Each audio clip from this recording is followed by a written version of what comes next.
Okay, welcome to August 12th, 2020, LCEA bargaining. Guys, we'll go ahead and start with roll call for the district. Chad Farnsworth. Michelle Hoppenstad. Jake Stein. Jamie Sidoric, East Ridge Middle.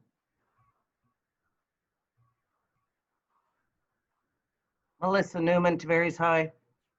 No, you're with me, Miss Lemire. Oh, I'm sorry. Julie Llewellyn. Hi, Miss Llewellyn. Hello.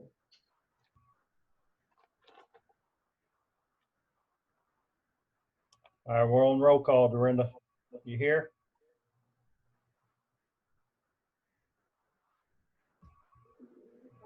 So who we got? Mr. Stein, Mr. Williams, and Dorinda are in the room. I'm not sure if you got them, Gail. All right, I think we got everybody on our side. Okay. Stuart Clapp, LCEA. Kathy Smith, LCEA. Terry Stevens, Seminole Springs Elementary, LCEA. Emmy Gordon, LCEA. Tracy Wood and Kirsten Olafson, LCEA. All righty. Liz. Liz Schletter, LCEA. Melissa. Melissa Newman, LCEA.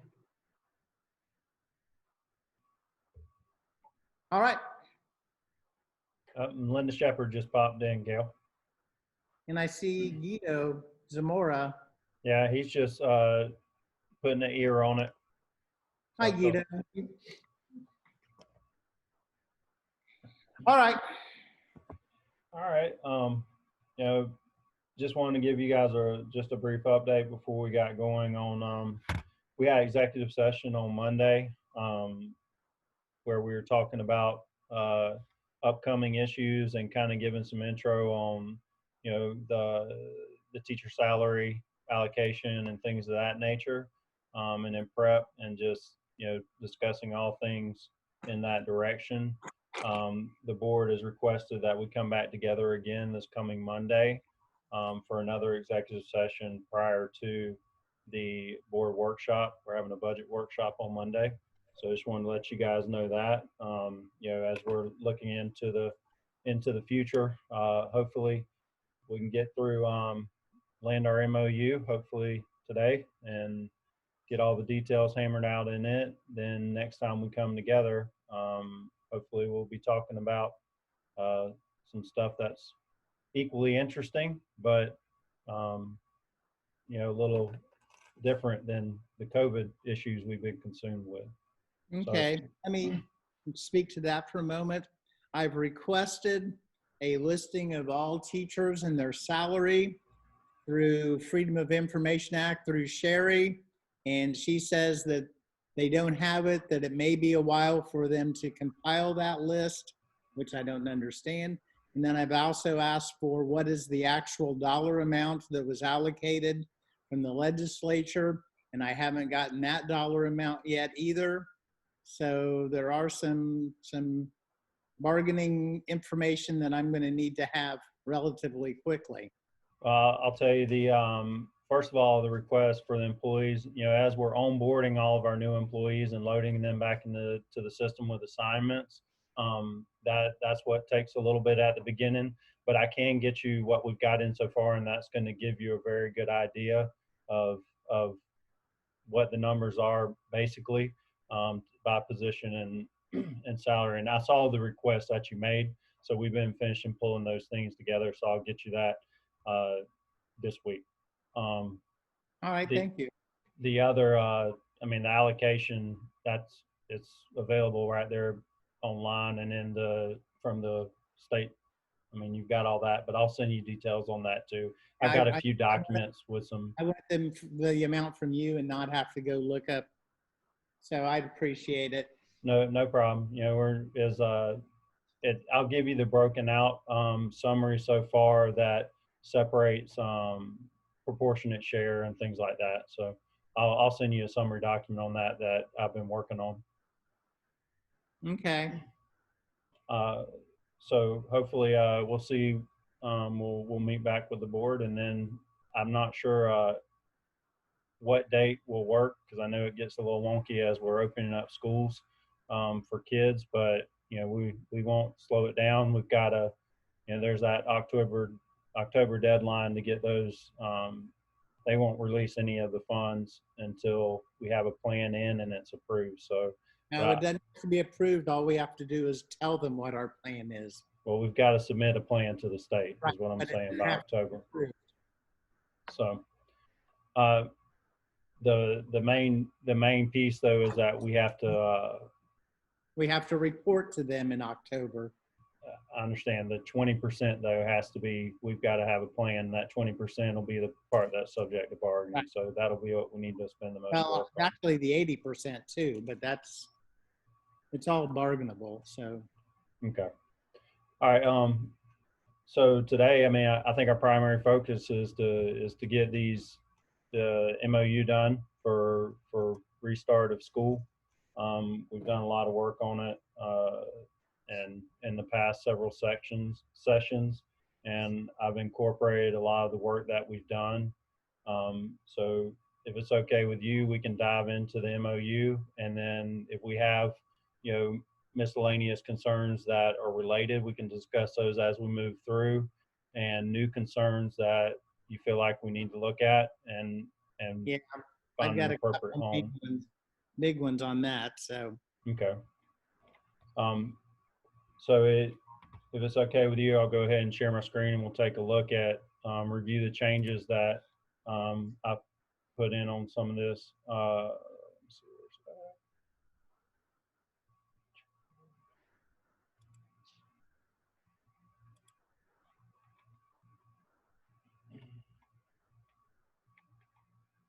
There were a few things that I added in the health and safety area as concerns have come up. Stretch my screen back up so I can see everybody.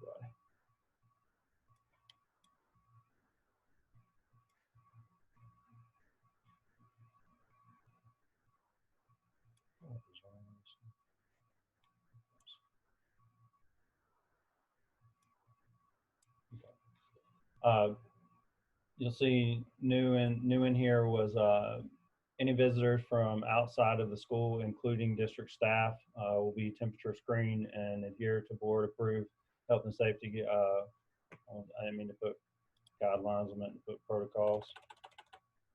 Well, I'll switch that to protocols while visiting any campus. And we had discussed last time about the traffic on the campus. So large scale district meetings will not be held on school campuses during student hours for the first quarter of the school year. does that include staff meetings? I don't want to say what's possible at each campus, because I believe some of the schools have the ability to social distance for a staff meeting if necessary. But I'm sure there's some that will not. We could definitely speak to, the virtual meetings can be conducted, basically say that that's possible, but I'd like for the schools to be able to work out, because if they can have the face-to-face interaction but social distance in a safe manner, I don't want to restrict them from that. I would prefer that staff meetings be held virtually. I mean, after all, our school board is doing virtual meetings all through the end of September into October.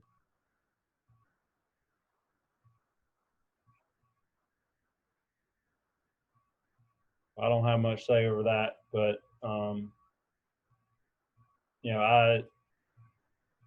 our school board meetings are also held in a much smaller area than likely a meeting with the staff would be. So like I said, sometimes it's going to be possible and sometimes it's not. And so I don't know, I can have some language that mentions or that directs towards trying to reflect back of something we've used. I think it's in the safety protocols. If we can do Zoom meetings or virtual meetings, that would seem to make more sense than not. What, no, I agree that it's, I mean, if you can do them virtually and you can get your things across, principals and teachers, you guys have any input? I just Well, I mean, go ahead. I'm sorry, Mama Hawk. Go ahead, Miss Shepherd. If I'm able to have, if I'm practicing social distancing within my meetings, then I do have them face to face because I've provided a mask for them. And I have also marked off in our auditorium. I used to meet in the media center, but wanted to give more space to spread out. And so that is what I've done. So I've had face-to-face meetings. If we can social distance, I've done that. I've followed those rules by CDC with a mask and 6 feet social distancing. I have had those meetings.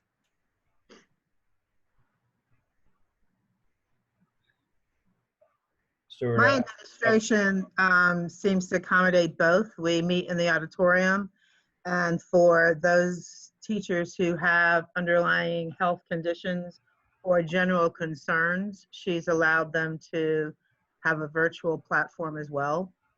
So it's giving an option to the teachers, which at least at our school, it seems to work well, and it's making everyone happy, and they still have access to all of the same information. And that's, I was gonna say the same thing, you can do a combination, which we have done here also.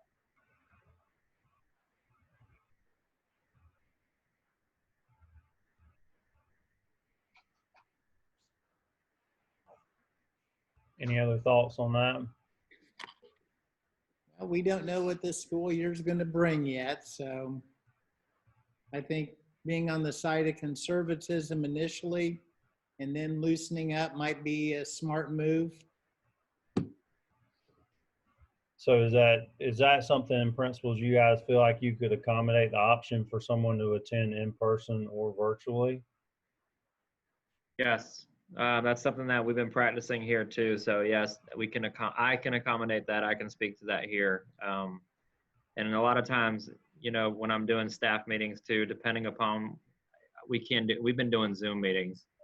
I can get the message across to the staff. Yeah, and I see no problem with that as well, Mr. Farnsworth. For us, we're just doing everything Google Meet for the first 9 weeks. Okay. Thanks, Jeff.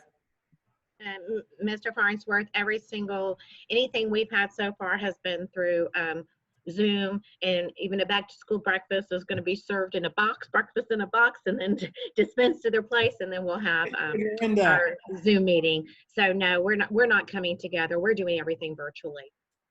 Thank you. Okay, so I can add some I can add a bullet that talks about the option there, and especially if social distancing is not possible, then that can be the route. I mean, we've got lots of staff taking care of high-risk students and or relatives, parents, and it's very uncomfortable for them right now. It'll limit the hugs also.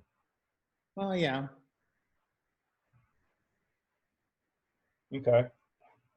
I'll just share that one of the things we did bracelets, red, yellow, and green, and put up there, and you know, kind of just an indicator if teachers and staff want to participate, and that just to indicate their level of confidence. Green, you know, I'll take a fist bump and an elbow.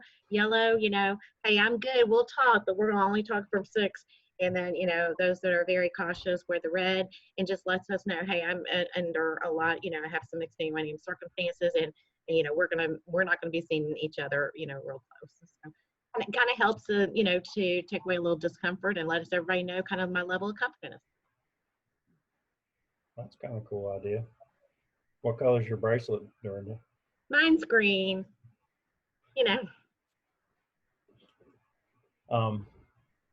Okay, so what we're looking at, as far as visitors visiting from the outside, what I wanted people to, I don't know if you guys heard, that was other news I want to provide. We were able to get, you know, approximately $1.5 million from the county's CARES funds to contribute to some additional safeguards in the classrooms and cleaning and methods of temperature screening in the front office. Those will be like the prototypes I've seen is like a kiosk that'll exist in the front office to where it can scan the individual for their temperature. So we're working on procuring those. But we've also, we're getting more of the infrared thermometers for each school. And also some dividers that will go into classrooms and lunchroom areas. So we're working on a lot of different things to try and add to our health and safety. I don't really want to until I see all the products in schools. I don't want to put everything in black and white, but just know we're looking every single day to add additional protocols to all the work environments. And also there's a spray also that is natural ingredients, but it does it's able to prevent virus from existing on hard surfaces for 30 days. So that's the plan is to hit all areas with that, and hopefully that takes away some of our concerns we had about some of that intermediate sanitation that we've had so much conversation about, to where things that if it can't live on surfaces, those are some of the things where they're still going to get cleaned thoroughly, but it's lightened the concern a little bit. Okay. So then we have the large-scale district meetings will not be held on campuses during student hours for the first quarter of the school year. And basically, that's your big principal meetings that were going on, where you would have round-robin visitors throughout classrooms and things like that. So we're not going to be having those for sure for the first quarter. I know that was a concern that had come up. So that includes like learning walks? Those are the learning walks there. As far as with the as far as principals and people going into classrooms, I mean, they'll still be going into classrooms.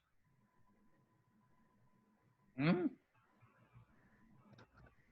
I mean, we talked about putting a moratorium on learning walks for the first 9 weeks, because if we're going to do cohort classes to limit interaction outside the cohort, to have people walking through in and out seems to defeat the purpose of doing cohort classes. I think you your administrators in the building and your folks that are going through classrooms, I mean, they're going to be under their protocols and masked and hand sanitized, and they're temperature screened, and they're part of the function of the school. So, but we're not willing to limit administrators being able to go into classrooms. No, I mean, school administrators, I mean, we have walkthroughs are part of their evaluation, but we're talking the learning walks where we bring in people from around the district, the other principals all coming into a school and walking through all the classrooms. You will not have principals from all around the district and APs walking through classrooms. No. So there will be a moratorium on learning walks then. That's part of nailing down what a learning walk is. I don't and who that involves, but learning walks and we got walkthroughs. And I know people tend to use them interchangeably. A walkthrough is the principal going through, doing a kind of a check of evaluation, looking for specific things. A learning walk is bringing in groups of people or a group of people to determine the trends of the grade and the department. So there are different things, and learning walks are not evaluative at all. They're only for trends, or not to include teachers' names. So we have two different functions here. So I will tell walkthroughs from an evaluative standpoint, I can tell you they're just about obsolete. They're part of the program, but they're not used at all. And from a walkthrough perspective, where I'm saying they look different depending on the circumstance, you have people within their regions that visit schools and walk classrooms. And then you have major large scale learning walks whenever the principals arrive at schools for meetings with notice. And then you've got, the 6 or 7 people coming through multiple classrooms and asking questions and doing all that. And that's what will not be occurring. You likely will still see folks from the regional areas visiting schools and classrooms. Because on the other side of this, and that's why I was wanting to put in there, any visitors, including district staff, they're gonna be screened in the front office before they enter any school and enter the learning environments. But we're not talking, tons of people walking through like we were before. But the other side of this is we want to be extra precautious, but we also have probably the largest learning gaps we've ever experienced that we have to close. And for us to just abandon all systems is not going to be possible. So how does the learning walks address that? I mean, we've done those now for 2 years, so we should have addressed the learning gaps so we should be seeing some gains in that area. Stuart, if I got to explain how we're under different circumstances now and the gaps that probably occurred from March to now and how that's different, man, I don't know where to start, because it's all right. We're going to be experiencing things, and there's going to have to be some trust in this, and that, our folks have got to take the proper precautions and not overdo anything and not make teachers feel like, they've got a constant, circular door going through their classroom. And we're going to make sure that that doesn't happen. But if we need program specialists and district level people from within their regions visiting to make sure that teachers are getting the proper resources and support and seeing how kids are doing with the least amount of interruption as possible, it's just something that we need to do.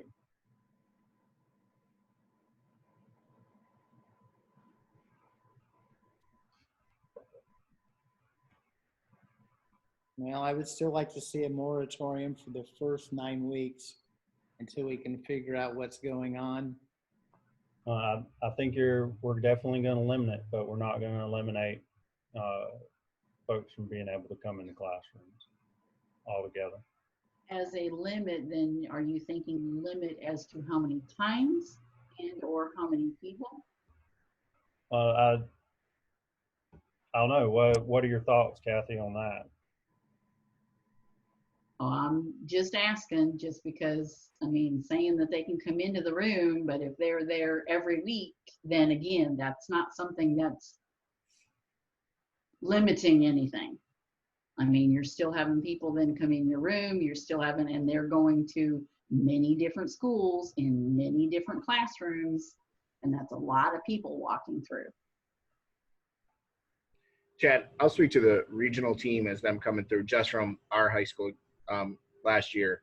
They came once in 9 weeks, unless specifically asked by teachers to come in or an administration, which I usually conferred with. But generally, for walkthrough purposes, it was once in 9 weeks.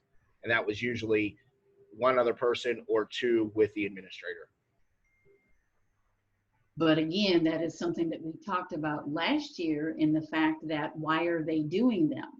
Because again, you're having more people then come into a room when, as you're saying, you have program specialists in regions, you have things that are helping.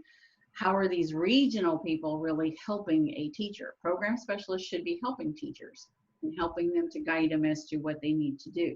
I'm not sure how much a regional person would be helping besides looking at something and saying, okay, are they doing something correct or not correct?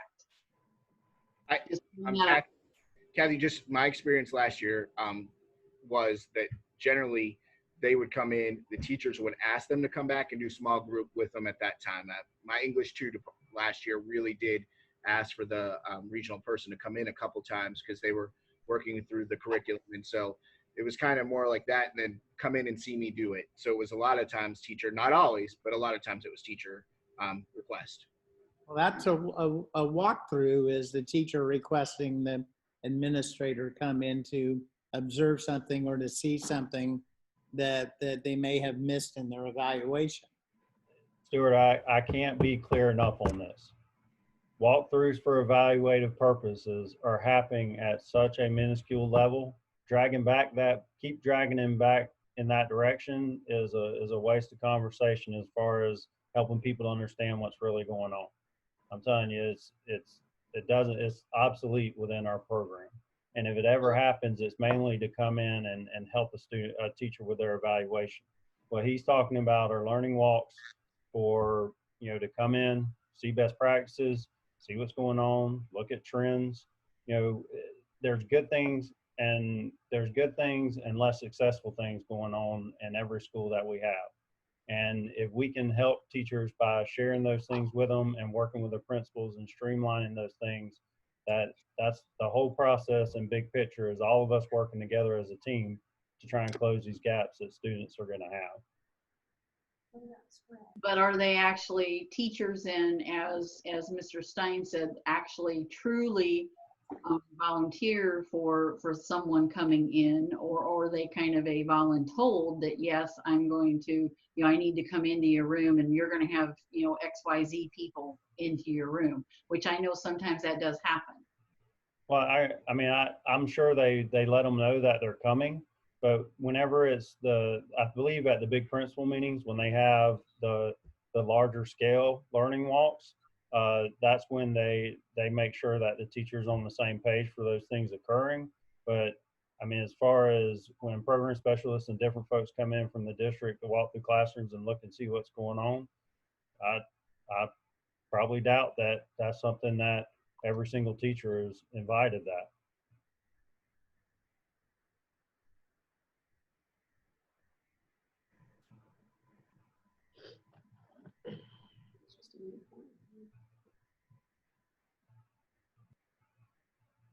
So does anybody have anything to add to Jake as far as the frequency at which you guys have district teams come in? Because I feel like depending on the needs of the school, that could differ. Where you have a DA school that might have more people coming in, even based on what they're required to do, that might look different from what Jake's experiencing. Okay. Chad, my concern is that we have people coming in from all over the county that might be contagious, and they're coming through our classrooms. So if we have to isolate these cases and the teacher goes home because one of her kids has it, how do we know where this came from and how can we really control it? I'm concerned about that little issue. Well, basically the screening and the temp checks of visitors coming in from anybody from outside the school, and the different precautions that we're taking to social distance and making sure nobody that is experiencing any sickness is in those classrooms are the steps that we're taking. At the end of the day, we're not going to be able to determine where anybody got anything.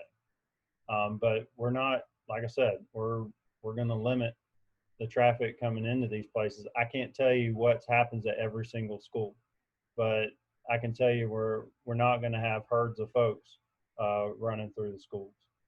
And Jake just said they only come in once every 9 weeks. So if we do a moratorium for the first 9 weeks, you really aren't out much. But we're giving time for this whole COVID thing to see where we're at and what needs to be done. We're going to have situations we know where classes are going to have to be quarantined, teachers are going to have to be quarantined. So as much as we can limit as possible seems to be a smart move. And Jake said they only do it once every 9 weeks. So we're only asking for that first one to be skipped. I can't tell you that the same experience Jake has had is what's going to be with every school. But I can tell you we're not willing to limit people being able to come into the classrooms whatsoever. So the moratorium is not something we can agree with or that we're comfortable with.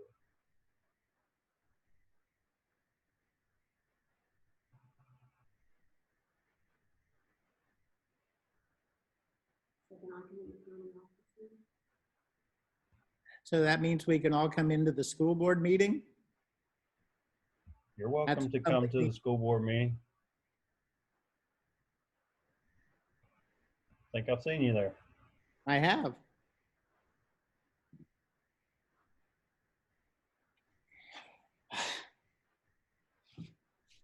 All right, go on. I can't agree to that line, but go on, see what else you got. Okay, all these things are, any changes that we've made have gone into those. Is there anything new as far as health and safety that you might have on your list before I move into some of the other areas? Yeah, I mean,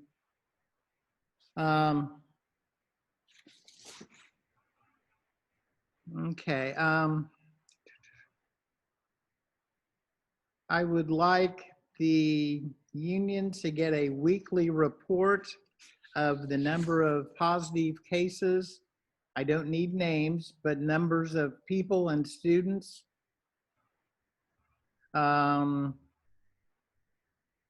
And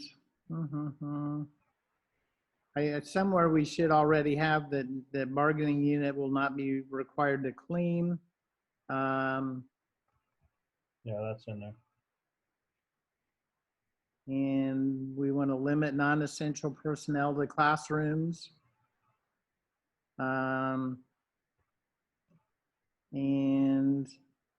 we want to limit the teachers who are doing live lake from doing any type of duties, because of the purpose of doing live lake is to protect the teacher, and doing duties then turns around and kind of then exposes the teacher to issues and problems. I have some other things that aren't necessarily health, other than the future decision guided by CDC, state and local health department recommendations. I'd like to, the folks who are doing live lake shouldn't have to do beginning or end of day supervision.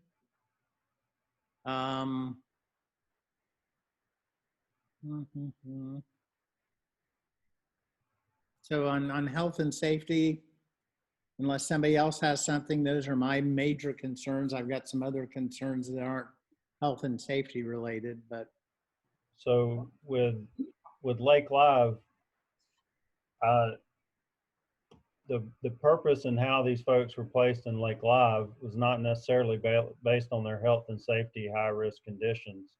And I'm not sure if you're limiting their duties and anything else.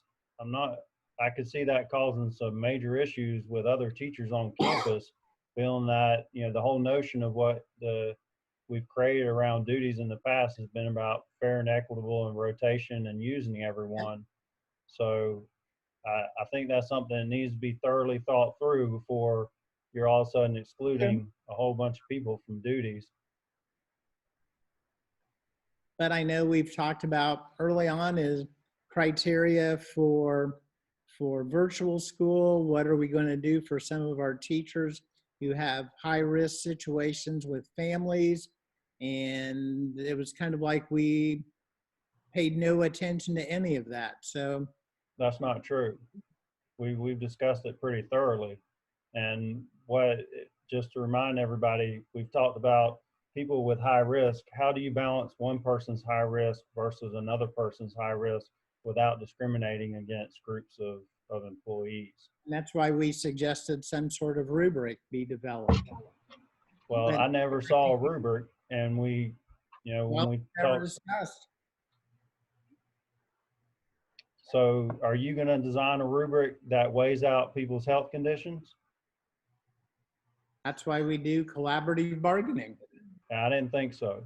So that's why we talked about seniority last time.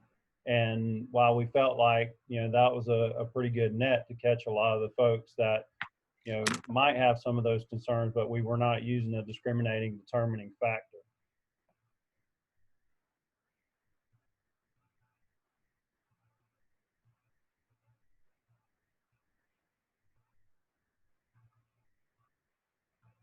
All right, go ahead. You So, decided I had concerns. I threw some concerns out, so go ahead and through your list. um, so as far as the Lake Live teachers having no duties, does anybody want to weigh in on that? Chad, at East Ridge High School, I have over 40 teachers doing Lake Live. They're teaching maybe 2 traditional, 1 Lake Live here and next. We have over 600 kids. We would not have coverage if we followed through and these people didn't have any duties. And then the other 60 people would have to cover all year long. I just don't see that working. I have to echo my friend over there, East Ridge High School. I would have the same concern. A lot of my staff members would not be able, safety would be an issue if we did that. And same here at Lake Minneola. We don't have anyone that's teaching full Lake Live at all. And my understanding with the Lake Live were for those parents throwing that option out there, according to Mark Dodd, to have students to still remain at their school, but have their teachers from that school teach their classes. So I have teachers that may teach 1 Lake Live in 3 regular classes, so they're all mixed. So I echo. Okay, so. I do feel that, I also feel it, I mean, that seems a little bit unfair to the teachers in a regular classroom, that they're gonna be the ones having to do all the duties. I know we want to make it the best for everybody, but they're on campus providing an education with Lake Live as well. I'm not understanding the not participating in duties. I'm just throwing that out for discussion. Then along with Lake Live, we have some Lake Live classes that are 40, 50 students. And we talked earlier about trying to limit the number. We know we get full FEFP for our Lake Live students. So, and the FEFP is based on class size. So by having 35, 40 or more students in a Lake Live, it seems, especially with the extra work and having to follow up with students, getting their assignments, grading assignments, that's going to be a little daunting to get done in one planning period unless we try to limit the numbers. I know they were aiming for the number of 35 for the core classes. I don't doubt that, probably just like in brick and mortar, some of your enrollment numbers in your electives and specials are probably running higher than that.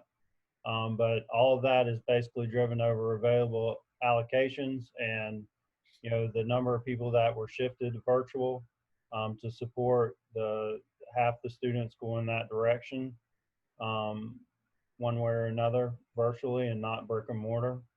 I don't know if anybody wants to speak to their numbers. Feel free.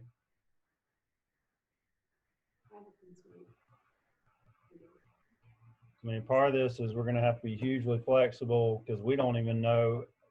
It's going to be so much seeing, you know, who shows up where and how long they stay there is going to be extremely interesting. And Chad, to say some of that here at East Ridge High School, we have some of them went up to 30, but what she's trying to do is lower the traditional to 12 to balance the teacher out. So we're trying to balance it, but every day it changes because these parents are changing every single day. So in no one day does our schedule stay the same. We started out with 1,300 kids returning to East Ridge. Now we're back up to 1,700 coming back traditional. They're just going back and forth. So we're trying to balance them, but some of them are sitting at 30, and we're trying to balance it on the other end for the other classes that those teachers have. And I think we were originally told 1 to 40 in those Lake Live classes, but we were also trying to balance as well. As Ms. Llewellyn said, the target moves daily. I mean, it moves by the hour. As you thinking.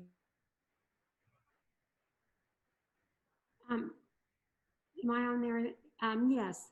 My concern is that I just can't see the realistic picture of having 30 to 40 kids in a first grade or kindergarten classroom doing like live. I mean, I think there gets to be a point where the level of their ability, you know, and the ability to learn is going to be more effective, you know, if they are in like a live classroom than if they're on a computer. And that teacher has to be responsible for all of those children. And some of the children are coming in from other schools and you're flip-flopping back and forth.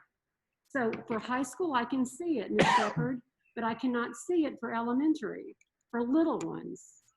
They're 4th or 5th grade, they could do it, but not the little tiny ones. And I don't know what the number ratio that was given for elementary and middle, but I just know for high, we were told that number at a high school. So I don't think we really have anybody that we may have some that's close to it, but you got to understand we're trying to balance it out because we're trying to keep the traditional, you know, pretty much, and that might be a same teacher. So that teacher may have 2 classes of traditional and 2 classes of Lake Live. And in the traditional, they may only have 18, 19 kids. So we're trying to balance out that load with that teacher so that they will balance out with everybody else. Jeff or Dorinda, what are your Lake Live? What's it looking like for you guys? My highest number, I'm looking at 24 students. And that's in our upper grades, that's 4th grade. So that's my I have, mine is up there. I have, it varies from, I think, 22 in kindergarten to, I just added a second Lake Live teacher in 5th grade. I have 2 in 4th grade to reduce those numbers because it was getting up to 45, 50 kids. And so I did split that in half and add another teacher because I did feel that that was just not manageable. That was too heavy of a lift. But I have to agree, this is a target that keeps moving hourly. You know, and so I have some on standby that are getting what I consider, you know, 30 something, and, you know, I'm just gonna hold off, you know, I might have to have it. And, you know, it's again, something, you know, if you have somebody on the team that wants to, you hate to, you know, have to go to them. So, yeah, and it may be for a week. I mean, they may change their mind and, you know, be back in the traditional building after a week, but we got to plan accordingly. So, but that's about where I am, that I had some up to 50 and I've added units to split it, but I still, you know, we're running anywhere from 20 to 35. Okay, well then I have a question. In middle school and high school, you have like total numbers because you have different different classes that you are doing. So like, for example, with Ms. Shepherd doing the idea of having the some traditional and some others and some of the other high schools and middle schools doing that, I'm assuming then that the total number that a teacher would be teaching is very similar to what they would have had this been a regular year or even last year. The difference though is going to be in the elementary classroom, because the elementary classroom then is, I don't know how that's going to work, having even 35 in a classroom in elementary. It's totally different than having that in the classroom that you have, you know, 20 students all day, and now all of a sudden you're going to have 40. That's, you know, you're talking twice as many students. No, I think I think the number of allocations is correct. What we're just trying to do is, like, for instance, in 5th grade, while I may have 2 groups doing a 3-way team, 2 groups are doing 2 periods of virtual and 1 face-to-face. And so we may be into a situation until we have to transfer over some kids, but I'm able to see those numbers as things start to line up. I think we'll be okay. And then this is probably for the middle and high school. How many classes a day is one of your teachers teaching combination of brick and mortar and Lake Live? So for middle school here, and I can only speak for East Ridge, Mr. Klatt, I know, you know, other middle schools may be a little different with teaming possibly, but I've built Lake Live into most of my core content teachers in each grade level, social studies, science, ELA, math, they'll have 5 traditional sections and then 1 section of Lake Live. There are a few exceptions. A few teachers do have 2 Lake Live, but they're outliers for me. Most of my teachers will only have 1 Lake Live section throughout the day. So they're teaching 4 classes plus a Lake Live? No, 5 traditional, 1 Lake Live. So Because they're they have 6 periods. Okay. Let's see, if I remember in middle school, a teacher, full-time teacher gets 6 rosters. And so would that change its semester, or that would be for the whole year? I can't tell you because, you know, from my understanding, we're playing, honestly, this is going to be a moving target all year. It could switch. I mean, when we get to the 9-week period and wherever the pandemic takes us in science and the numbers, we're going to have to readjust and reevaluate. Our goal is to try to move our kids back into traditional, and hopefully we try to make some switches along the way. So I don't have a crystal ball. I couldn't tell you, and I know you know that. I know that, but I'm just trying to get an idea of the lay of the land right now, because I know the contract says 6 for a full-time middle school teacher, 6 rosters. And so if we're asking them to do more than that over the course of a year, that could be an issue. What about the high schools? Well, I can tell you at East Ridge, I probably have 3 or 4 teachers that maybe have 5 that spread out through the full year. So they may have 2 Lake Live this time and maybe 1 Lake Live on the other side. We tried to push a lot of the Lake Live to the second semester, hoping that the people would come back in and they wouldn't have to go that way. And people who do have that many at Lake Live, they had health issues and requested to teach that many. So Now, they I'm took looking at the number of rosters over the course of a year. High school, I think, is 6. Middle school is 5. So are we asking, so we're asking teachers to teach more than 6 rosters in the course of a year, or in a middle school, more than 5 rosters in the course of a year? If I recall back correctly, when we were going over the schedules in our session, I think Julie mentioned that it was the same number of kids that they were planning for, but in order to better social distance, they were spreading them across an additional period. That's correct. Correct. We gave them no more on their roster than they normally would have handled. We gave them the extra class lowers the limit for the kids. For how many they have. Because they all have the same planning period before the students arrive. So that spreads the kids out from 6 periods instead of the traditional 5. Same number of students they would have on the roster, but now it's 6 periods, which lowers the class size. The whole goal was to lower the number of students in the classrooms to keep our students and teachers safe. That's why we did that. But if you're having more numbers in the Lake Live sections, are you truly lowering the overall numbers?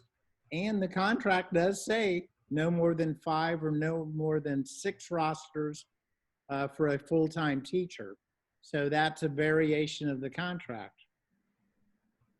Well, I know we specifically went over this in detail a couple meetings ago, what our schedule would look like with how many periods.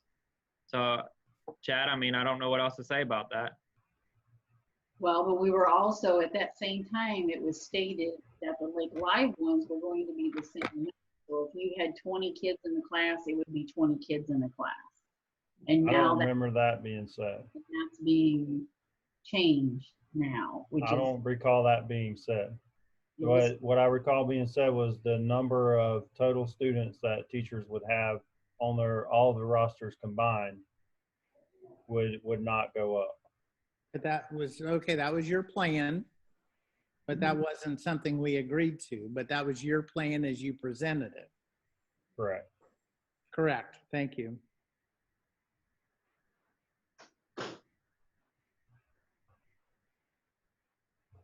I mean, I'm looking overall, this MOU is going to have to be ratified.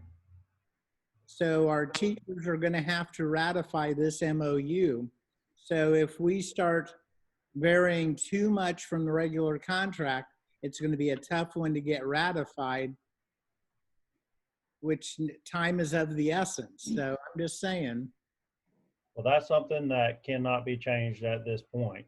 So, I mean, that's why we've been trying to meet frequently and go over what our planning and intentions are. We've got kids coming. And the problem is you can't cover every single base, and we can't have everything we want. And I've seen you guys be flexible, and I've seen administrators in the district be flexible, and it's something that we're going to have to make exceptions. And if we're going to get there and get these kids educated, we're just going to have to be flexible and make exceptions.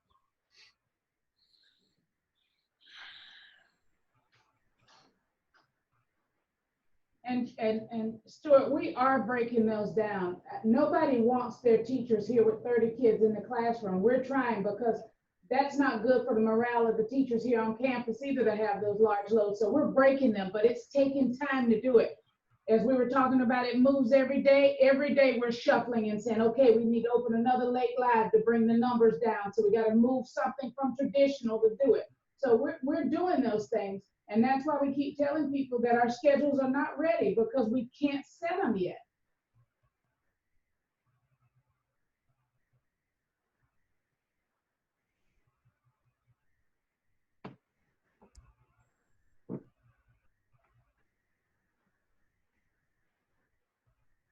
I think we're going to see these enrollment shifts.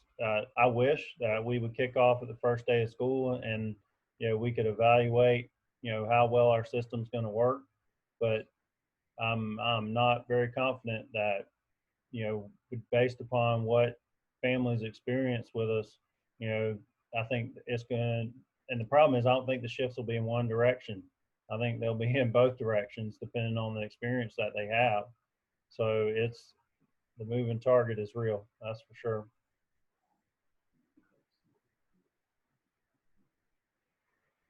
Well, that's why we went to an injunction from the other end, but still, we've got to do something for our teachers. If you're asking them to do more here, what is the incentive on the other end?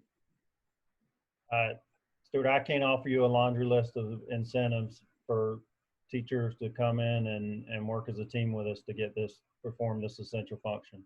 At the end of the day, we've all got a job to do, and it's coming. So we're trying to be flexible where we can, and trying to make some efforts to not overburden teachers and not stress them out. But I mean, I think we've taken considerations through every step of the way, whether it be safety or, the administrators working their, master schedules. I don't know how many times over.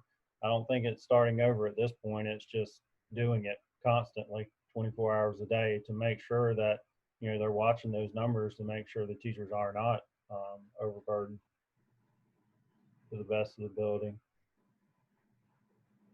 Okay, well, we're talking Lake Live. Are we expecting them to keep their Google cameras on for the entire day? And what are we going to do for students who record them? Are the Google cameras, as they're left on all day? Is the expectation that the teacher be on camera the whole time? So I think there's some nuts and bolts issues here on how this is all going to work, and protections for our teachers. Definitely, you guys have mentioned teachers being recorded without their knowledge, and that's definitely something we can put in, and things of that nature, and not being recorded without consent and things of that. But as far as what it looks like for duration and time that the cameras are on, principals, what have your discussions been with your teachers? Well, for traditional classes, they know they're gonna go face to face, and pretty much they have their lesson plans laid out. Well, they will be interacting with them during that period. But we also talk about courses like learning strats, where you have these kids in here and you need to work with a small group. You don't need the other ones knowing what information you're working on them. So I have just made up my mind that I told them they can see different groups in 30-minute sections. They all sign in for learning strats if there's 20 kids there. But you got to realize high school learning strats, you got kids going every direction and have many different needs. And so what we're trying to work out is different time frames that these kids are in groups for her. But So that's going to be, go ahead, Chad. No, I'm sorry, I didn't mean to interrupt you. Mm-mm. But I think probably at the elementary level is what I'm interested in hearing about, because that's the, you know, where in high school, middle school, you're doing a few sections. I could see how those virtual sessions roll out a little bit differently. What are you guys' discussions with your Lake Live teachers been like as far as structure?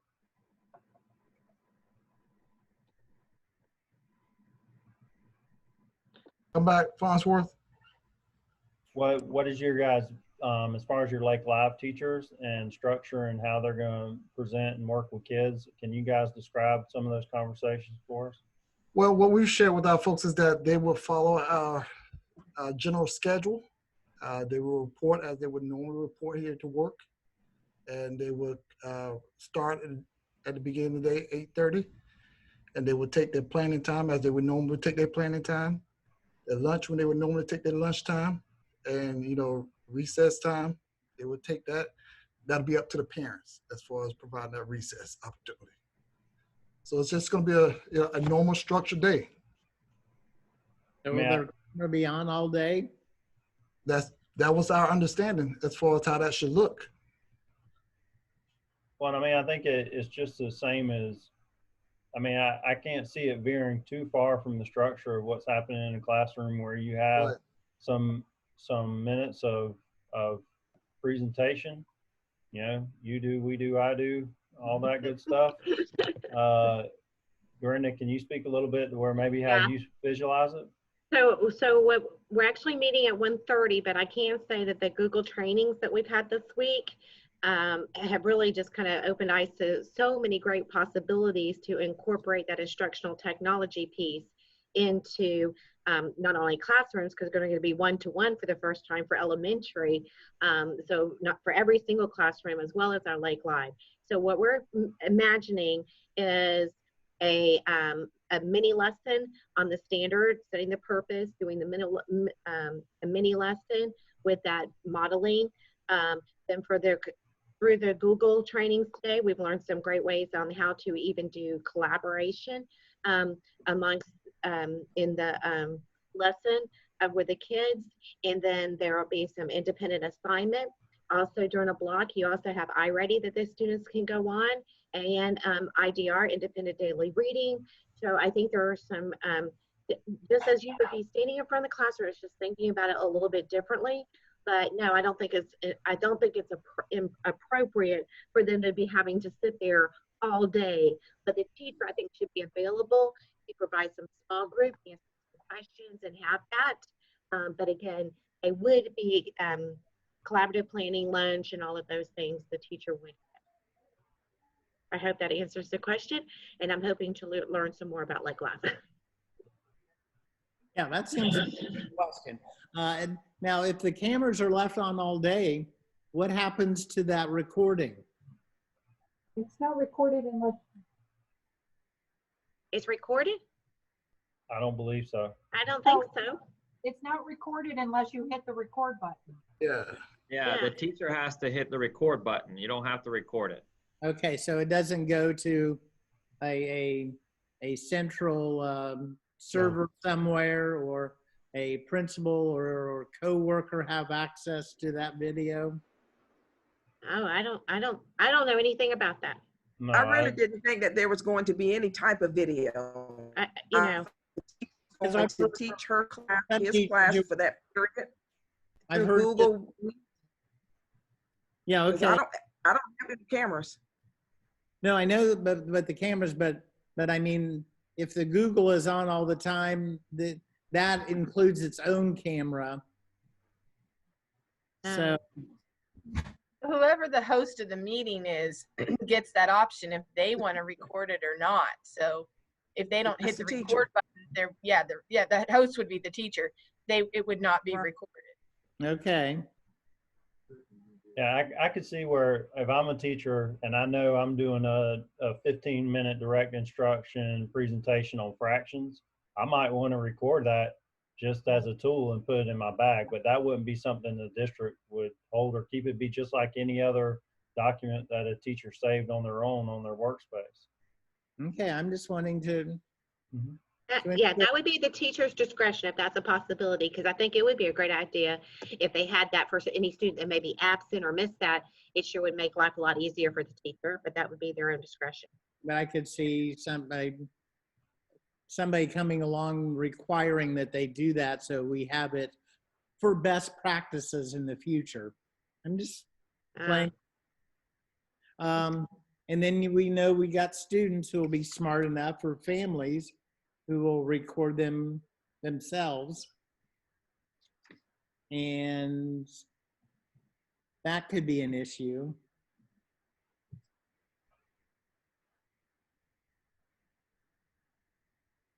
Yeah, I don't think children should be at home without some kind of parental supervision, even though they're on Lake Live, I would think. Well, that's a concern. Are students going to be at home without parental supervision while they're on Lake Live? How in the world would we ever know that? Well, it could be a liability issue, so I'm just asking. For who? For the school. I don't really see how, but I can see where it's an issue, but it's not our issue. Well, I'm just asking this. The other day, I saw something on the news about, I guess there was a murder while there was a thing going on. Is there any ramifications if, I mean, like what happens if we see something? What's the protocol? I mean, it's the same as it's always been. You're a mandatory reporter. If you see any signs of abuse, then you need to report it, just like you would if you saw the student in person. Just like if I did or anybody else that's on this. If you see a murder, I'd say call 911. Well, I know that, but I was just if you might see something that maybe in the background, it might not actually be with, I mean, any number of things. I'm just asking. I get it. And, where my thoughts have been, Elizabeth, I'm worried about, who knows what people got hanging on the walls. That's all I'm saying. But, I would say we just need to watch out for abuse and things that could impact our kids in a negative way, like we always do. And those are our only obligations. Are the same ones we've always had. And so when a teacher then is not per se modeling something on Lake Live, let's say, and the students are doing something totally different. They're doing an activity or they're doing their independent reading or whatever. And the teacher could have something else on the screen, for example, a virtual background, a picture of the teacher, the PowerPoint activity that they're doing or whatever, correct? I don't see why not. If you're saying, does their face have to be sitting on that camera for whatever hours a day? I don't think so. I don't think that's the case.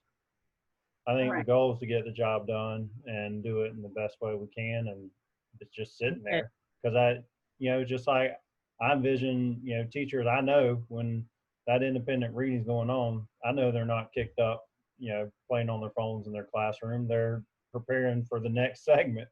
So, I mean, we're going to treat them as professionals and, and hopefully we're going to provide a good experience best we can. All right, good.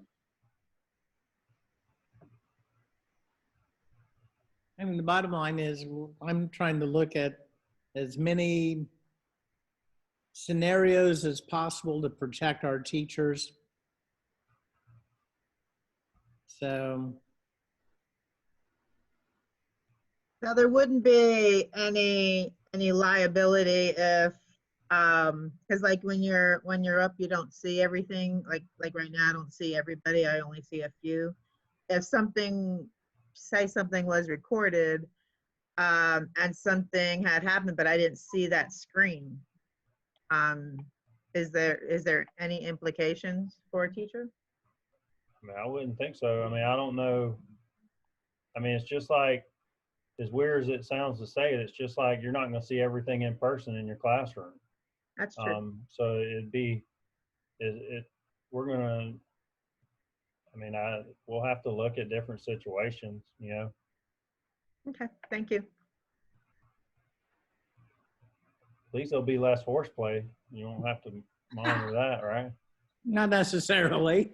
Well, they could have brothers and sisters at home, and that might be worse. This is true. Yeah, it is. I've been there. You're talking high school kids. I don't know about less horseplay.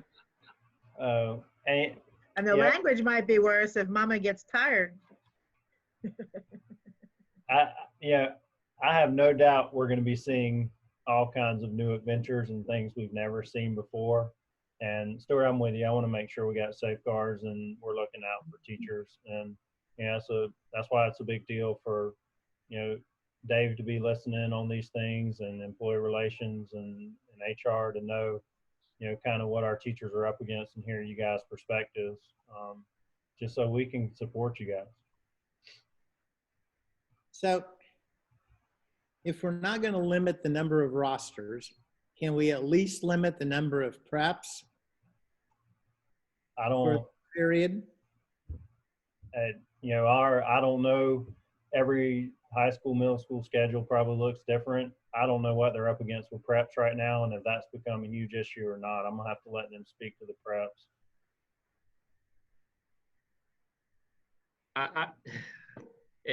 That's a tough one to answer right now, you know, Mr. Farnsworth and Stewart. We're looking at our numbers still. Things are changing every day. You know, I will tell you that we're trying to do the best that we can on what's best for all teachers. If I have a teacher that's teaching 2 preps, I'm trying not to give them a Lake Live section. You know, I'm trying to work with our teachers. You know, I'm trying to do the best that we can. But, you know, I can't sit here and promise you that a teacher is going to get less preps right now. I simply can't. Chad, high school at Ridge, we're still running with only 2 preps, and we tried to, even if they had a second prep and it was just one class, to run it for the year-long class that their second prep was, and the rest of it so it would stay evenly paced out for them. So no, we don't have any more preps than we had before. Because I'm thinking like an ESE class and some of the elementary, self-contained may have 3 or 4 or 5 levels. They may have a mix of 2nd, 3rd, 4th, and 5th grade in a self-contained ESE, and then they're being told to present lesson plans for each one of those levels. Well, that's one class with conceivably 4 or 5 preps. Is that any different than what exists in a regular setting though? Don't they have to prepare for those kids every day regardless to cover all the bases?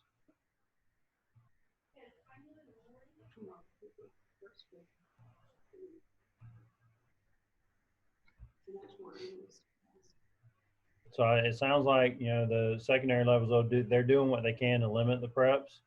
And then I'm not exactly sure how they're handling the ESE self-contained classes, if that's what you're referring to. I think they may be doing ESE self-contained, maybe some regional to serve the Lake Live students. Okay. And Chad, I'll add, we're trying our very best not to add additional preps. I can't tell you that's for 100% on our campus. I will tell you honestly, you know, all transparency, I've had to ask 1 or 2 teachers to take on an additional one this year, and we talked it through, and they were happy to do it. If there are concerns, we talk through it. So, you know, and I'm thankful for that. I've got a staff that's always willing to step up and do what's best for kids right now. And they know that this is only for a season. We got to remember that this is not for hopefully a very long, long time. And we're just doing the best we can right now for our kids. So, I'll end with that. Yeah, I will say that, a lot's being done to monitor and support, at the schools, support the teachers and make sure things do not get out of hand in any one area. I just worry about painting anybody into a corner, because with the fluctuations of enrollment, I just don't see, I don't think it's a good idea to, create create an agreement that we can't fulfill. I think we're going to have to be flexible. And I think let's say all things considered, we're moving forward and, we're 2 weeks in and you guys have got a couple people beating down your door saying, this is just unfathomable. This is something I can't handle. And, that's when we got to circle back and work with those principals to see if we've exhausted all options for those individuals that might be feeling like, they've been dealt a hand that they can't handle. And I appreciate the 5 or 6 principals here making that commitment, but as is always the case, it's like with with teachers, there's always that outlier who pushes the envelope, who does everything. In fact, like I say, we've already heard from folks who are saying that they've been instructed to be on their Google camera the entire day. They need to see their face. You're saying that's not necessary. I'm sorry. Even Dorinda's saying that's not necessarily the instructions. So I appreciate what you're all saying, but well, I think it's going to look different at the different schools, and we got to work through the issues as they come. I think it's just, as we've shared today, a lot of it's just undefined. And just like Brenda said, with them going through this Google training, I think people are going to have a greater understanding of what's best for kids. Because it doesn't seem like anyone's going to arrive at that's the most efficient use of time, is to be staring at, a bunch of boxes all day. But, we'll work through those issues. have we thought of any, if a teacher has more than 7 or more rosters than contract allows, any financial incentives to help and assist with that? Or while we're looking, we got extra CARES money. We know we have to spend it on planning for this year. Some counties are even looking at incentives for teachers for retirement, for early retirement. Have any thought been given to any financial incentives in the application of any of this? I can tell you right now, any financial incentives that I'm focusing on and any funding that's available will be rolling forward into overall compensation packages, not for anything that's for an undefined temporary situation. Every time you dip into that pot, you're taking away from anything in a bigger picture that could be accomplished. But the CARES funding it's interesting because people keep submitting different ways to the state on how you can spend that CARES money and what's possible, and those plans keep getting kicked back. So they didn't hand us one big pot of money and say go for it and fill all your needs. You know how they operate. It's basically you make your plans, submit them to us, and then we'll tell you whether we like them or not. And most of the time it's or not. So, and they bucket the money to begin with. So but I haven't seen where any CARES funding is that we're able to spend that money on incentives. I can say that.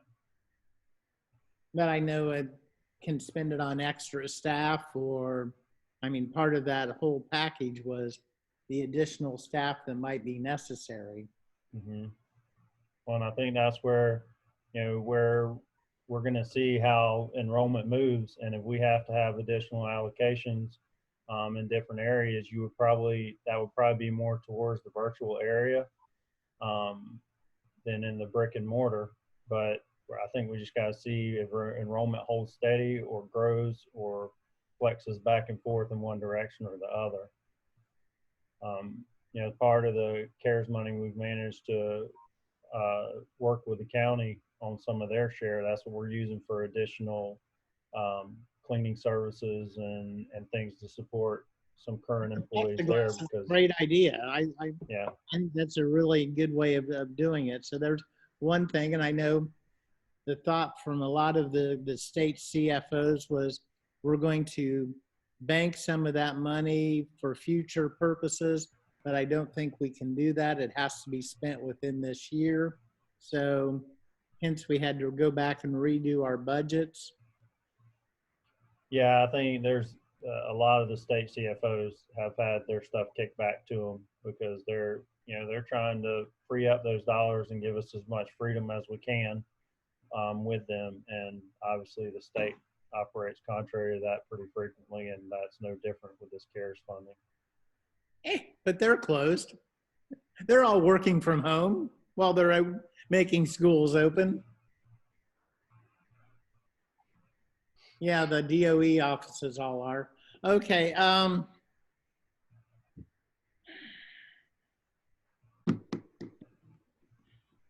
then we want to make this whole agreement time limited.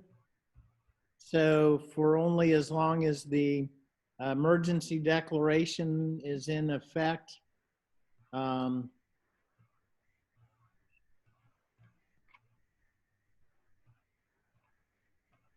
And what about the student who just refuses to wear masks or refuses to do anything, records teachers? Not that we have students who would do that and then disperse the video. I mean, we've got to have something in code of conduct to support the teacher in working with students, saying you can't do this or you need to do this. Any thought given to any of that? I mean, I know I think we've addressed a few times, whether it be in meeting or with protocols, or if we have students that are refusing to wear the mask.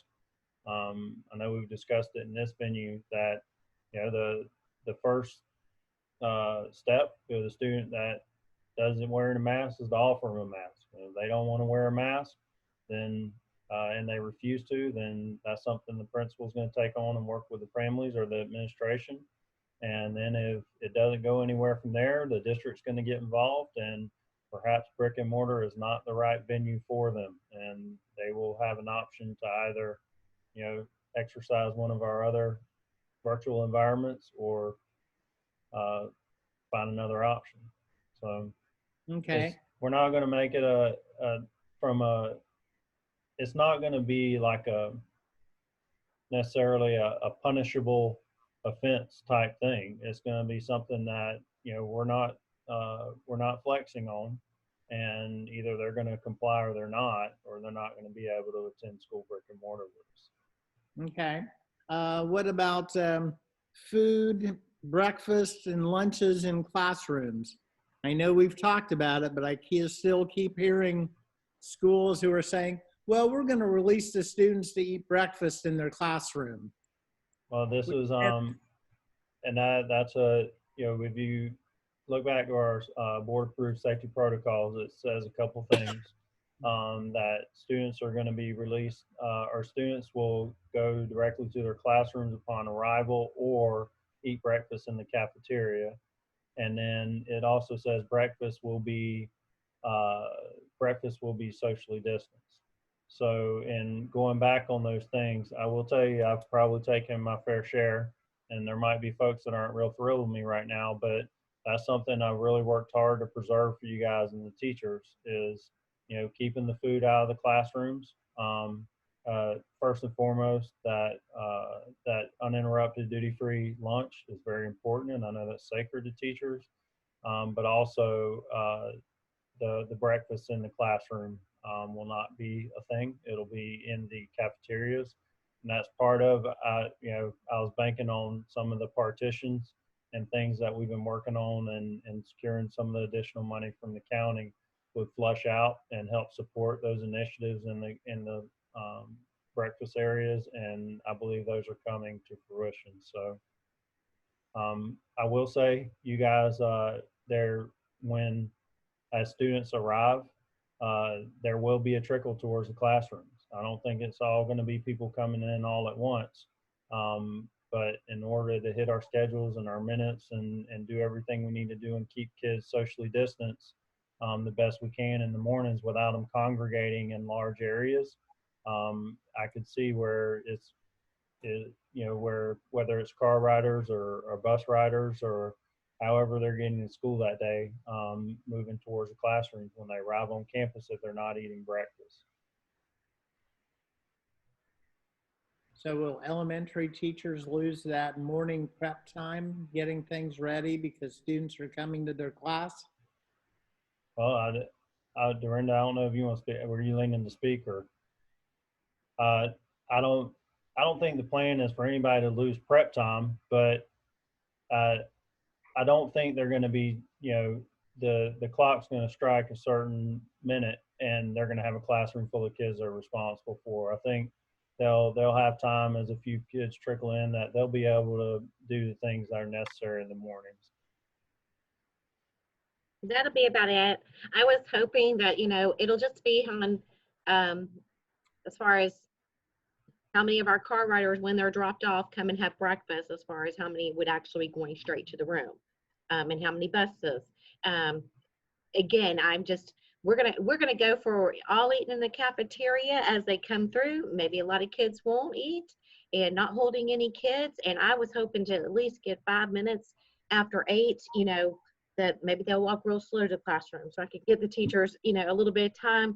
I'm just really thinking, we're going to try no breakfast in the classroom. If they're going to eat, they're going to come to the cafeteria, but my cafeteria is only holding, once they're 6 feet apart, it's holding less than 120 kids. And I usually feed, of course I'll have less kids, but over 500. So, I'd say probably half that, maybe 250. So, hopefully they'll come in shifts, and we're going to do the best we can. And I think a lot of it's a little undefined at this point, and we're going to have to see how it goes with half the enrollment being there. I know I've heard some principals I've talked to say, it's going to be one of those things where we're circulating, and if you're done, you're done, because we got to make room for kids to be able to be distanced and come in and eat and get the show on the road. It also makes a difference what time buses come through. So if all my buses get here at 10 till 8, I might be able to get a couple buses in and through, but if they're not here till 8:05 and they all come at one time, then, there's only so many I can feed. So, we'll just have to see how it plays out.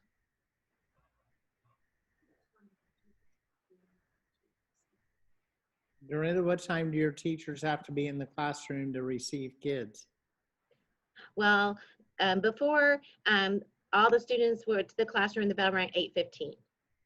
But there's no way I'm going to be able to house them this year prior to that. So like I said, I was hoping to get 8:05. Because we're not allowed to, I just don't have the space to, for the safety, I don't have the space to social distance them and make it safe for the kids.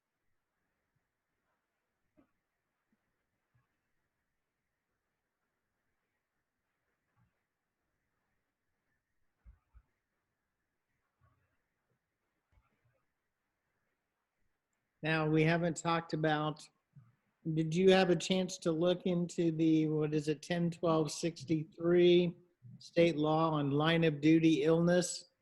Yes, I did. I've got something I can, did my screen change for you guys? I see related leave. Oh, hang on, let me pull it up.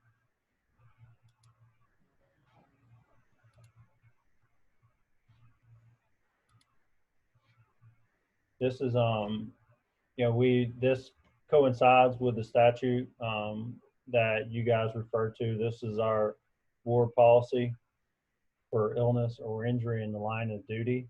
So in talking with the board attorneys with this, basically their response is it exists, and there's a policy to guide folks that and there always has been, that if they feel like they're entitled to some type of illness or injury in the line of duty leave, then you would need to submit that upon 5 days of return, not to exceed 10 days. And that's something that'll be evaluated just with any illness or line of duty on a case-by-case basis. So, you know, it'll be something that the facts will be stated, and we'll see exactly what can happen. I don't know how each and every one of those would go though. So this would be on top of the 10 days of the Family Act? If there was something that qualified, they would not run together, if that's what you're asking. They'd be separate. Okay. Would there be, because we know that well, I don't know that, but we suspect that a quarantine, especially when you got a class of 25 kids or 50 kids, a teacher's going to have to quarantine more than one time. Will that be covered, or will the teacher be expected to take their own sick time? Right now, they're covered for the 2-week period, which for full-time teachers, that's the 80 hours for the emergency sick leave if they have a COVID-related illness there.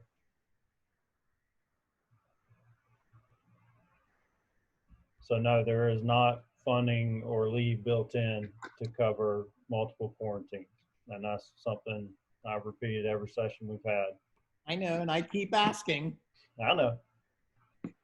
And I'll continue to keep asking, because I think that for our teachers, they need that comfort level that they have the support from the school system for what they're doing.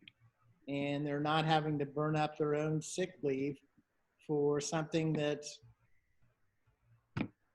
is a national pandemic, and numbers keep going up every day. If we're provided the funding that we can cover those things, then I agree with you. I hate it that anybody that's employed by us, but that's for teachers, or all of this applies for every employee of the district, including myself. I get it. Teachers are there in the classroom with the kids and are going to be encounter more people than others, but right now I also have the duty to protect their jobs as a whole. And with the endless, you know, an unknown opportunity there for people to go quarantine, there's no source of funding to cover that.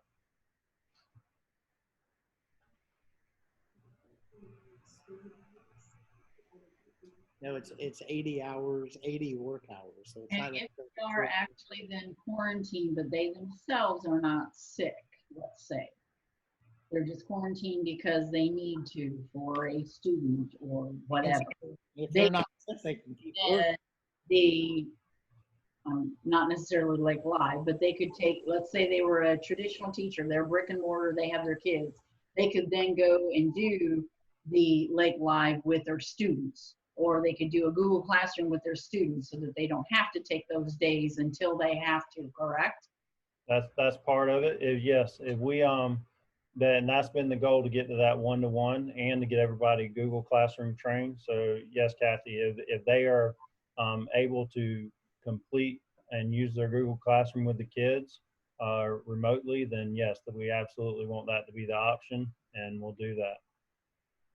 And if there's some scenario to where kids were not impacted, and for some reason, let's say coming off of a long weekend or a Christmas break, and it's deemed kids were not impacted, but you've got a teacher rolling back and saying, hey, you know what, I've got to be quarantined, you know, or I've tested positive, but I feel good enough to work, then we would put a sub in that classroom to monitor the students, and they will be able to essentially do a remote work until their time was to come back. Well, I hope this isn't continuing through Christmas. That's why I didn't really want to say Christmas break. Let's hope not. And then that would be the same way with, for example, if a Lake Life teacher, for whatever reason, they were exposed to another teacher or a hallway, whatever, I don't know, I'm just saying, but scenario again, if they could then, if they had to be quarantined, but they were still able to teach, they could still do that also, correct? Right. Any quarantine issue that we have. They would need the substitute so they could just. Well, but if you're quarantining the class, then they could be on Google Classroom for that period too, right? That's a possibility. Yes, it is. Okay. It's going to be ultra creative at some point, I have a feeling. They have a doctor's appointment on Monday the 17th for their new physical, and they're actually What?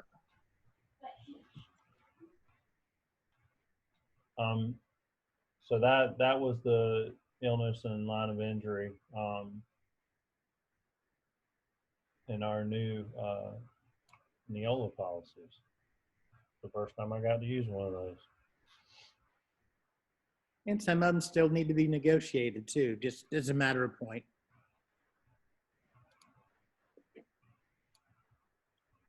So, all right.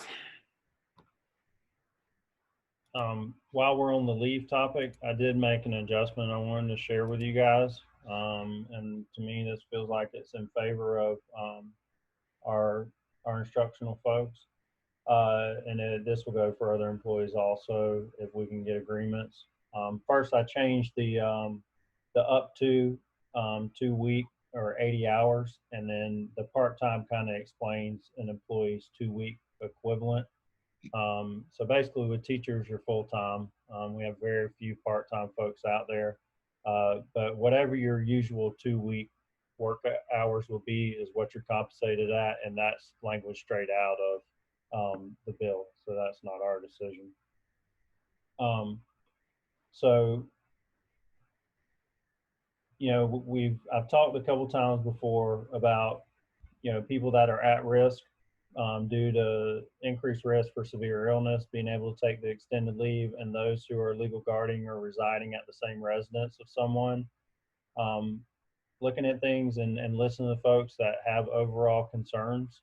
You know, we've added in that instructional personnel with COVID-19 related concerns about reporting to work are eligible to apply for extended leave of absence. And what we would require from them is a submission of a letter documenting their concerns with the Employee Relations Department. You know, you'll see it doesn't, you know, our full intent is for people that are applying for these or applying for the extended leave of absences to grant those. This bullet at the bottom basically says these two preceding ones for the health risk and for the legal guardian type deal will be approved, making that an affirmative statement that they're going to move forward and be approved. But I wanted people to be able to apply for those if it was based off of just general concerns that they had, as we've seen some people have some peak anxiety over returning, and essentially the same provisions would apply to them. But I don't want to make it where it's guaranteed that everyone's going to get approved, because we run into a situation where we just have to have teachers. Then we just have to have teachers if they don't have an existing illness or condition that's preventing them. But right now we want to approve those folks to come on through and take the leave of absence if they deem as something, you know, those decisions are not being arrived at lightly. and the folks that we've been in contact with, you know, it's you can just feel it all over them that their level of comfort has reached a point to where they're willing to take that leave. Then it's serious business, and we want to work with them on that. Is Dave still on? Let me see. Do not sing.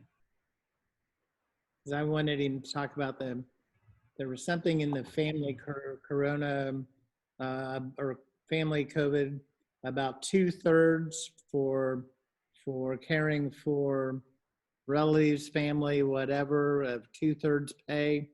And we talked about using that and then using 1/3 of your own sick time to make up the difference. And I was going to have him talk about that. You are in the, and I was correct what I stated at the beginning last time, to where if you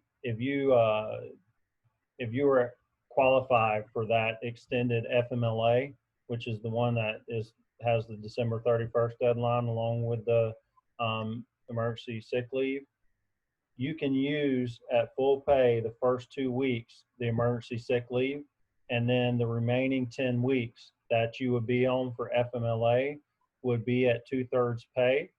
And the answer is yes, you could use your time to make yourself whole to cover that 2/3 pay. And I'll tell you that extended family sick leave it's an interesting thing, because I'm not sure it's for if you're 18 or under or 18 or over dependent, if their care is not available, then that's when that can be applied and kicked in. It's very restricted on who can use that. So I don't foresee a whole bunch of people using that. But if someone is experiencing something that's FMLA qualified for themselves, they would probably go down that other route of FMLA, of normal FMLA. But any questions you guys have about all of that, just type them up and send them Dave's way, and he and Christina and Barbara will get you guys responses, because they've worked through, you know, a tremendous amount of different situations. Have we heard anything about what the state's going to do about evaluations? I've not heard anything about evaluations. I have a bullet down here, and it says the teacher evaluation and achievement model team committee will convene within 3 weeks of the first day of school for students to discuss the impacts related to teacher evaluation. And then the bullet, it was from language that you guys, from that FAQ from DOE, but that you guys mentioned last time. Due to the absence of evaluation results for 1920 school year, the method of determining how annual pay increases will be bargained at the local level unless otherwise restricted by the state.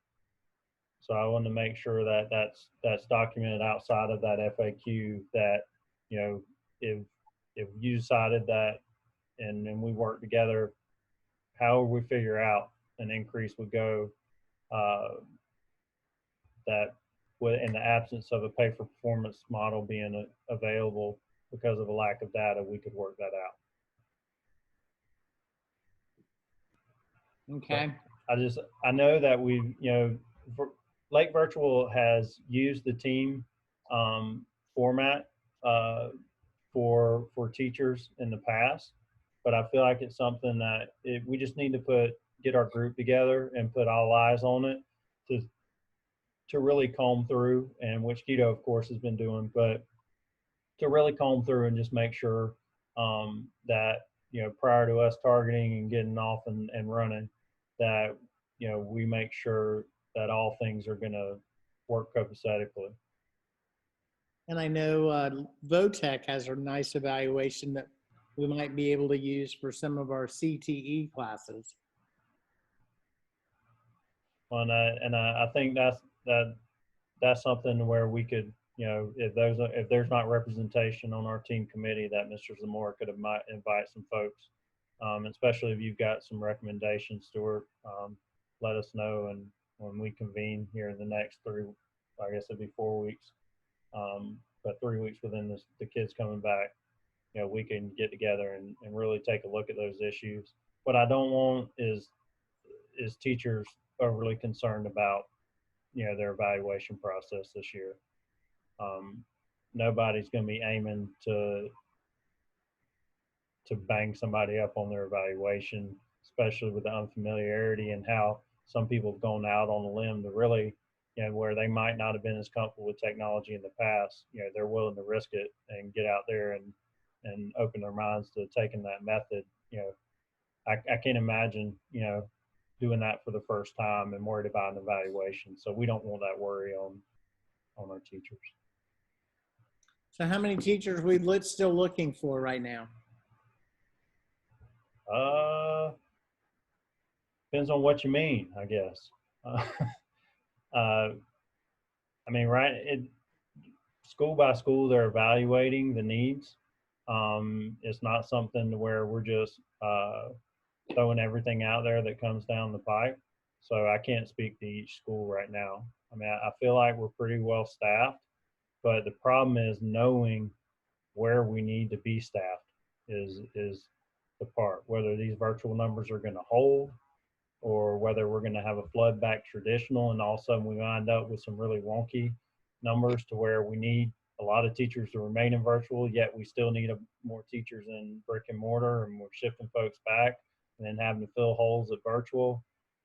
Those are things that we're going to be discovering as we go. What about substitutes? Substitutes? That's my real, I mean, that's a real concern. I have a really hard time thinking we're going to get substitutes, which is then going to put more pressure on both our brick and mortar, our Lake Live teachers, and our non classroom personnel. Is going to put a real damper on their activities. So what have we worked out for substitutes right now? I noticed Michelle was on the call earlier. Oh yeah, she's here, and I'm gonna let her speak that because she is tasked her group, and she has done a lot of herself. They've been grinding on substitute for weeks now, so I'll let her share that work. So we have, whoops. Can y'all hear me? Mm-hmm. Okay, good. So we have interviewed and processed 88 substitutes so far in the last couple of weeks. We're scheduling, while we've been doing bargaining, I've been scheduling interviews for substitutes. We are doing that daily, interviewing substitutes. We have substitute orientation. We had one last Wednesday. We had one this Wednesday. We had about 25 last week. We had 30 the week before. We have heard from a few of our current substitutes stating that they aren't comfortable coming back, but I can tell you it's probably been easily less than 20, maybe closer to 10. We plan to send out an email to substitutes asking who does not plan to come back or who would like to be placed in a hold status for at least the first semester of this year. So, and everyone that we've talked to, we've had a lot of people from Disney who frankly need to work and are interested in substituting. So we've had a really good response from the community, people that are interested and stepping up to fill those spots for us, really from all over the district. So are we still looking at the potential of having administrators doing substitutes as needed? I think wherever we have needs and it reaches a point where that needs to happen, that'll happen. I think if if the principal calls up and says, I need somebody, somebody's coming. All right, Chad, you could be in the classroom next week. I would gladly be in the classroom next week. You just want to escape the county office. That is true. These walls close in pretty quickly. So we're working on the subs hard. It's something that we really realized early on that it was going to be a challenge, and it'll continue to be a challenge. It was already a challenge, so it's something we're taking head on, and we're not going to stop.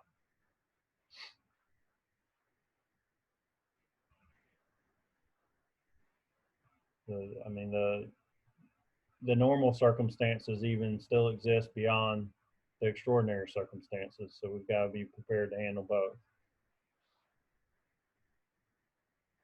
Okay. Kathy, Melissa, Liz, Kirsten, do you have any other questions or input needs to be done? No, sir. Same for me. No. So Kirsten, you took over for Tracy. What'd you do with her body? She's still here. Oh, okay. Get your mask on. She is, okay. She's socially distancing. I'm good, Stuart, unless you have something for me. I think we covered most of the things that we've had questions about so far anyway. Okay. Good, good, good. You guys had a one thing you guys mentioned, and I wanted to bring up, I added this in on the reporting of potential safety concerns. You know, I put a bullet in. Of course, first and foremost, we want folks to, you know, reach out comfortably to their administrators if they feel like there's a behavior or questionable behavior or condition that the supervisor needs to be aware of that could violate the approved safety protocols. But also I put in here the information that if an individual prefers, they may report the condition anonymously and put our lighthouse connection points on there also.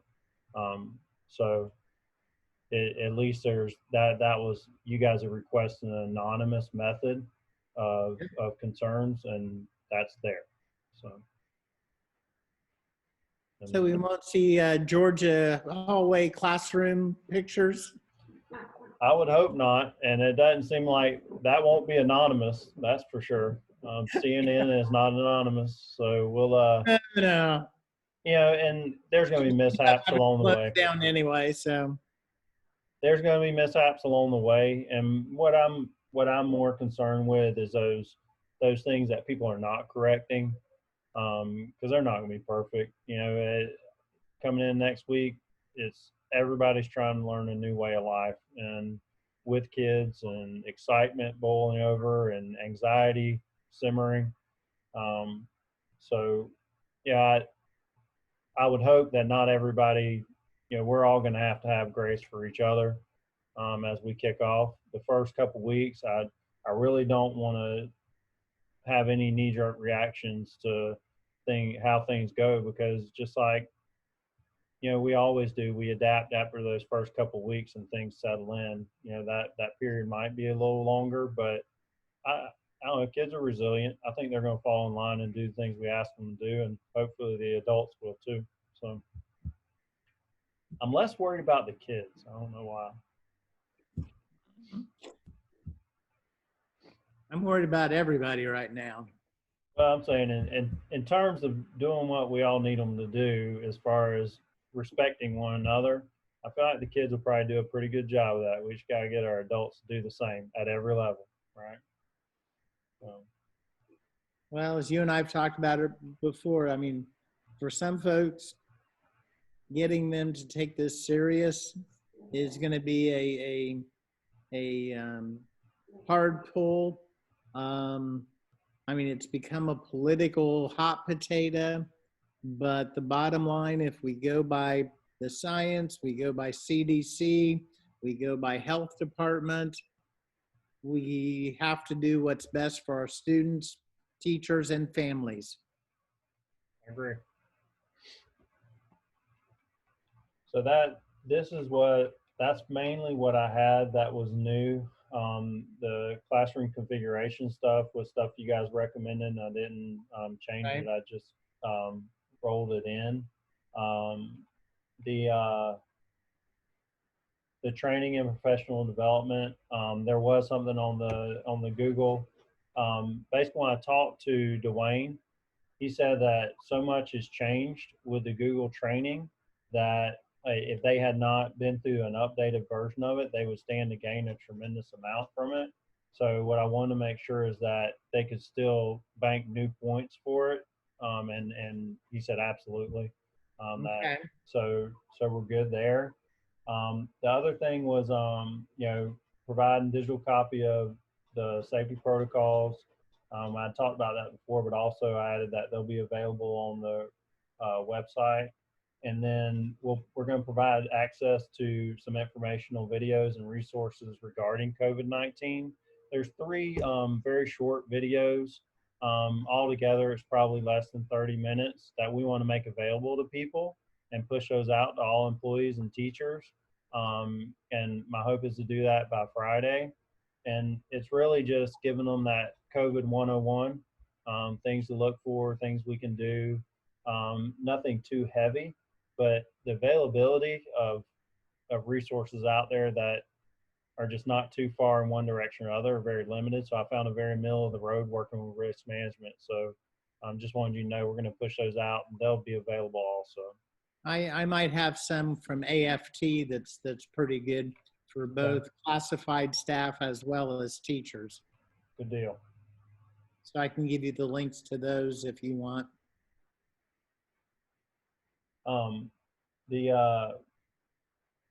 The other piece that I know we jumped around a little bit was instructional personnel returning from the board approved extended leave. Right.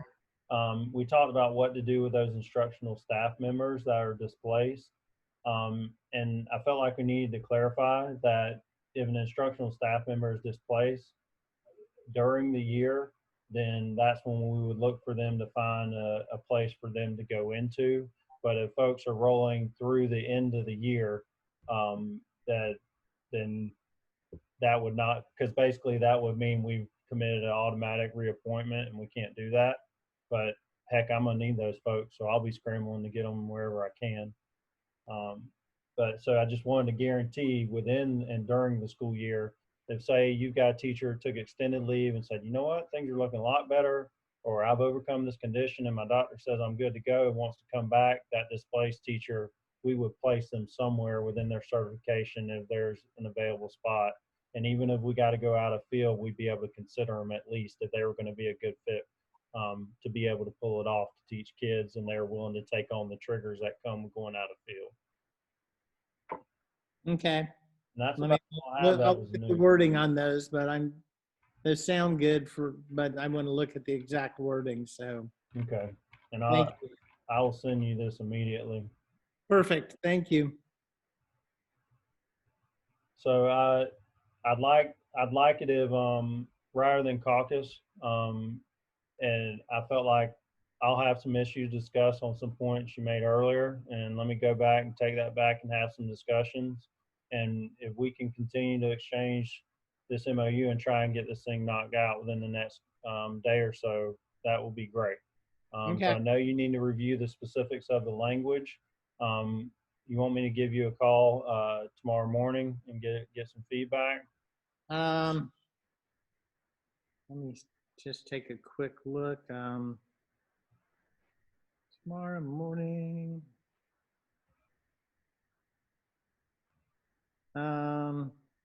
Yeah, that'll be fine. Okay. Late morning would be better. Okay, that'll work. I've got an early morning meeting, so I'll call you when I get out of that. Okay. Okay. And if you want me to, I'll stop record, wrap things up, and then you said you had something to discuss with me? Yeah, I just got something to talk to you about real quick. Okay, all right. Okay, it's 3:59 on 8/12/2020. This has been LCEA bargaining, and thank you everybody, and I'll stop recording now. Thank you, sir. Thank you, everybody.